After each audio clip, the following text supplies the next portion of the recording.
So in previous lecture we discussed about the parasympathomimetics, जो drugs parasympathetic के जैसे effect produce करते हैं, एसिटाइल कोलिन के जैसे इफेक्ट प्रोड्यूस करते हैं, वो हो गए हमारे पैरासिम्पैथोमाइमेटिक्स, जो हमने डिस्कस किया directly acting and indirectly acting drugs, जिसका क्लासिफिकेशन देखे हमने। अब जो हम आज डिस्कस करेंगे अभी वो है पैरासिम्पैथोलाइटिक्स, है ना, जो ड्रग्स पैरासिम्पैथोमाइमेटिक के अपोजिट इफेक्ट प्रोड्यूस करेंगे, यानी पैरासिम्पैथेटिक सिस्टम के अपोजिट इफेक्ट प्रोड्यूस करेंगे, या फिर उसके इफेक्ट को ब्लॉक करेंगे, यानी एसिटाइल कोलिन के इफेक्ट को ब्लॉक करेंगे, या फिर ये पैरासिम्पैथोमाइमेटिक ड्रग के इफेक्ट को ब्लॉक करेंगे, या उसके अपोजिट इफेक्ट प्रोड्यूस करेंगे, उसे कहते हैं parasympatholytics. So parasympatholytic agent is a substance और एक्टिविटी, एक तो एजेंट है या उसकी एक्टिविटी ऐसी प्रोड्यूस होंगी, that reduces the activity of the parasympathetic nervous system, और drugs which bind with cholinergic receptor, muscarinic receptor या फिर nicotine receptor and block the action of acetylcholine और acetylcholine like drugs, यानी जो पैरासिम्पैथोमाइमेटिक ड्रग्स है उसके action को block करेंगे, उसे हम एंटी कोलिनर्जिक भी कहते हैं। पैरासिम्पैथोलाइटिक को एंटी कोलिनर्जिक भी कहते हैं। सो classification of this parasympatholytics, thus parasympatholytics are classified as agents which block the muscarinic receptor, agents blocking the NN receptors, agents blocking the NM receptors. So which the agents which blocking the muscarinic receptors, those are the anti-muscarinics or anticholinergics कहते हैं उसको, है ना। The agents which blocks the muscarinic receptors are known as the anti-muscarinics or conventional anticholinergics. The agents which block the NN receptors are the ganglion blocking drugs, are the ganglionic blockers. Agents blocking NM receptors are the skeletal muscle relaxants, are the skeletal muscle relaxant। तो आपको एक एक करके भी पूछ सकता है, ये मस्करिनिक एंटी मस्करिनिक ड्रग कौन से है, गैंग्लियोनिक ब्लॉकर्स कौन से है, स्केलेटल मसल रिलैक्सेंट कौन से है। जो स्केलेटल मसल रिलैक्सेंट्स है वो है एजेंट्स ब्लॉकिंग NM रिसेप्टर्स, जो गैंग्लियोनिक ब्लॉकर्स है वो है एजेंट्स ब्लॉकिंग NN रिसेप्टर्स, और जो मस्करिनिक ब्लॉकिंग है वो है एंटी मस्करिनिक एजेंट्स। देखो यहाँ पर muscarinic antagonist, they are known as the parasympatholytics, है ना, atropine, hyoscine, होमोएट्रोपिन।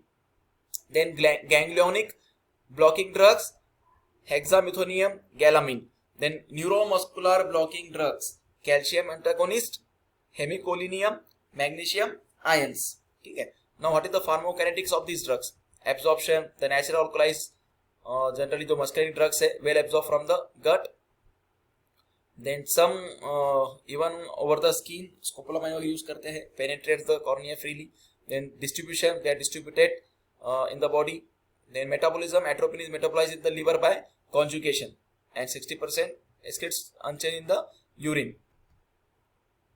Now the mechanism of action, how they act by occupying the receptor site at parasympathetic nerve endings, thereby leaving fewer receptor site free to respond to the acetylcholine. So distribution of receptor is broad, so effect of anticholinergics will be diffuse.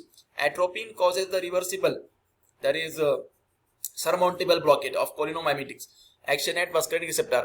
Blockade by a small dose of atropine can be overcome by a larger concentration of acetylcholine or equivalent anti-muscarinic agents.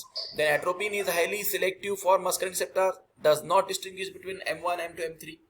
Some quaternary amine anti-muscarinic agents have significant ganglionic blocking action. Now what is the pharmacological actions of these drugs, especially the atropine? So on CNS, it is overall CNS stimulant. Atropine has only peripheral effects and minimal stimulant effect on CNS, low entry. Scopolamine has more marked central effect. So amnesia and drowsiness, ये सब उसके effect है. Block the tremor, block the rigidity. CVS के ऊपर क्या effect है? On CVS, moderate and high doses में tachycardia करेगा. Blockade of M2 receptor on SA node. Higher the vagal tone, है ना, transient bradycardia. Then blood pressure, parasympathetic impulses are not involved in maintenance of vascular tone, but histamine release causes the direct vasodilation. What is the effect on eye? What is the effect on eye? So it causes the mydriasis. Atropine causes the mydriasis. So cycloplegia, desirable in ophthalmology, है ना. What is cycloplegia? Already we discussed, है ना. Then photophobia and blurred vision, blur of near vision करता है ये. Atropine on smooth muscle, dry eye करेगा. GIT के ऊपर भी एक्ट करेगा, relaxation mediated by the M3 blockade, then more effective to exogenous ACH administration. और respiration और respiratory system COPD करता है ये COPD में जो है तो bronchodilation, then urinary system पे relaxation of ureter and bladder. On temperature increases the temperature decreases sweating plus stimulation of temperature regulation center in hypothalamus, है ना. hypothalamus जो है तो मेन सेंटर है ब्रेन में जो ANS की एक्टिविटी को कंट्रोल करता है. तो temperature increases, local anaesthetic action on cornea जो हमने रैबिट आई के ऊपर देखा है इसका effect. What are the clinical indications of atropine? So uses include GI, that is gastrointestinal tract, genitourinary tract, ophthalmic and respiratory disorders, bradycardia and in Parkinson's disease. Used pre-operative है ना, pre-operative medication नहीं है, pre-operative medication कहते हैं उसको. Used in GI disorder, helpful in treating the irritable colon or colitis, useful in gastritis, slow motility वगैरह वहाँ पर. Antispasmodic effect है इसका, mediatic and sacroplegia for examination and surgery, है ना. This is the ophthalmological effect. Respiratory use in bronchospasm, whether related to the asthma or the COPD. Cardiological use, atropine is used to increase the heart rate in symptomatic bradycardias.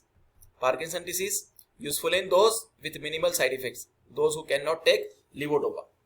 Pre-operative use, help prevent the vagal stimulation and potential bradycardia, reduces the respiratory secretion as well.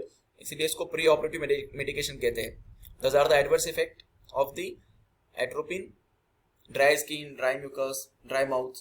Actually dry mouth वगैरह जो है ये भी pre operative medication के लिए required है. Mydriasis, blurred vision, urinary retention, constipation, abdominal pain, tachycardia, those are the adverse effect. Dizziness, drowsiness, nausea, confusion, है ना.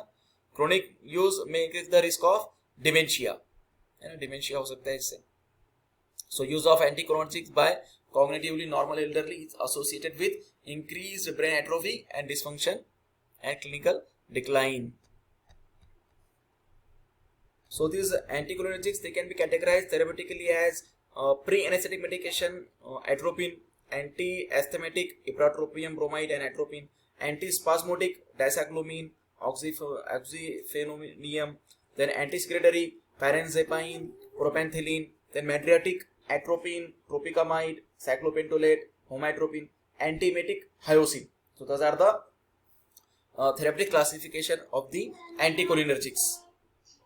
These anticholinergics are contraindicated in glaucoma, prostatic hypertrophy and CCF, congestive cardiac failure. So when there is a side effects and when there is a toxicity of anticholinergics, so treatment of overdose of anticholinergics involve the cardiopulmonary resuscitation and management of raised blood pressure and heart rate. Then gastric lavage, activated chalcor to prevent the further absorption, and the administration of physostigmine 10 mg by subcutaneous route and diazepam intravenously if convulsions are present.